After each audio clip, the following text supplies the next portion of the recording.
advice would Sam and Cat give their future selves? Which item did Sam lose once while filming a steamy scene? And what's one rule Sophie Skelton breaks every now and then? Hi, I'm Janet. Lights, camera, action. Be ready to burn the midnight oil. When you're an Outlander actor, the nights aren't there for sleeping. You guessed it, night shoots are a regular thing. The Outlander producers always strive to make things authentic, and that means not replicating nighttime with visual effects. Speaking to Variety, Sam and Cat were asked which advice they'd give themselves if they could travel back to the day before filming began.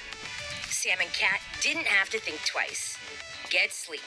You're never going to sleep again, Cat joked. But all jokes aside, the night shoots often take their toll on the cast, leaving them exhausted and sometimes even bored. Ever wondered why there were a few years when some of the Outlander actors weren't present at the San Diego Comic-Con? They were too busy with night shoots. That's why. Wow. We're super grateful for their dedication. One cast member often updates fans about the crew's nocturnal activities.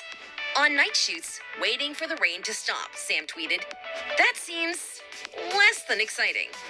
But as Sam reminds fans, some things are worth the trouble. Clearly, it's all part of a night's work for everyone involved in Outlander. Oh, and the filming at night might still be fun when it's summer, but can you picture them in winter? Which brings us to another talent the cast had to master over the years. Get used to being cold.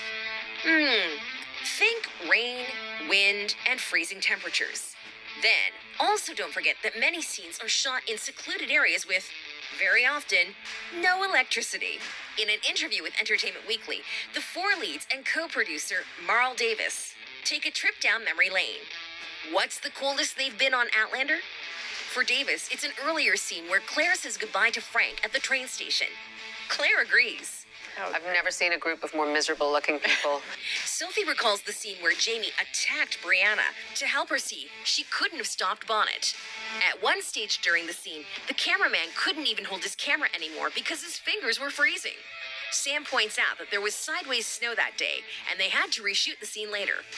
Gosh, that sounds cold. Another day from season 1 that makes the list was Jamie and Claire's picnic on a mountaintop. This was coincidentally also Sam's birthday. We were sat on this supposed blanket having this picnic, and between every take, the props guys would have to come in, lift all the plates, pour the water off, and put them back down. We'd be silly not to talk about those intimate scenes between a few on-screen couples.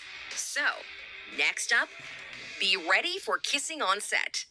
Steamy might not be the right word for some of those intimate scenes, right? Maybe scorching is better. These types of scenes are obviously something the actors had to be able to do, and they passed with flying colors. However, as glamorous as it might seem on screen, both Kat and Sam have often admitted that the intimate moments weren't easy to film, even stressful. In an interview with Marie Claire, Kat remembers her intimate scenes with Tobias Menzies, describing especially the first one as nerve-wracking because it was also their first week of filming. I'd barely met Tobias. I was like, well, hello. Nice to meet you. Let's get our kid off and get into bed, Kat says. You'll laugh, guaranteed, when you hear Kat say it like it is on Sirius XM.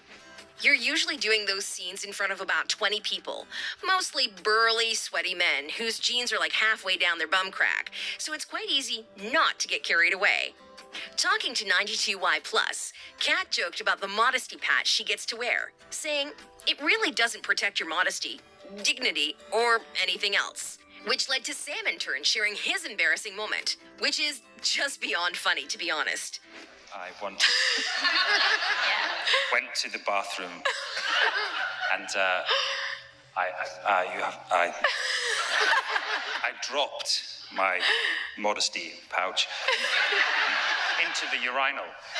He then had to tell someone, and they had to put it over the intercom. So the whole crew knew. It's really awesome that they can laugh about it all in retrospect, isn't it? Apart from the romantic scenes, there are other tricky parts too. Did you know that Balfe learned some real surgical techniques? Sorry, Was that real skin? Yeah. Shit, sorry. She told Parade about the show's excellent medical advisor named, wait for it, Dr. Claire.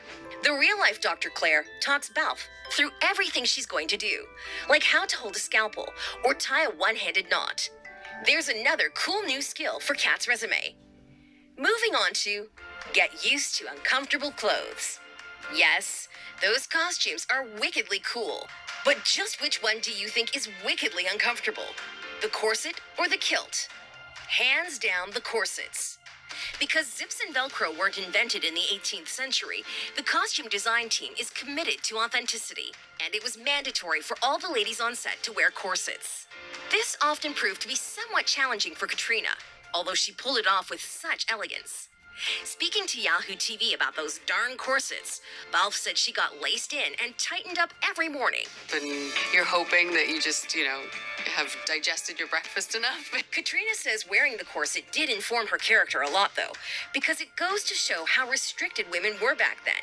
She couldn't breathe or fully emote. Once she put them on, she was automatically transported to another time. Also, the corsets helped her with horse riding, just because it kept her so upright. But running around or simply getting up was tricky because you have no abs anymore. Can you believe that women used to wear these all day, every day? Wow. Sam, on the other hand, wasn't restricted in any way, telling Parade how he liked the freedom of Season 1's kilts, saying it's surprisingly comfortable to ride a horse in a kilt. Mind that you shouldn't look like yourself. Sophie Skelton is a brunette, while her character, Brianna Fraser, is a redhead. At first, her hair and makeup team dyed Sophie's tresses red, but it turned out to be nothing short of a disaster. Skelton shares the details with Town & Country. They had to bleach it, but then it became like straw. I remember one of the first days. They put all that foil on. They took it off, and all I could hear was someone behind me go, "Oh my God." Poor Sophie. After that incident, the team decided to give her a wig. Thank goodness. On days when they have lunch breaks, this is what happens. And usually when it's sunny,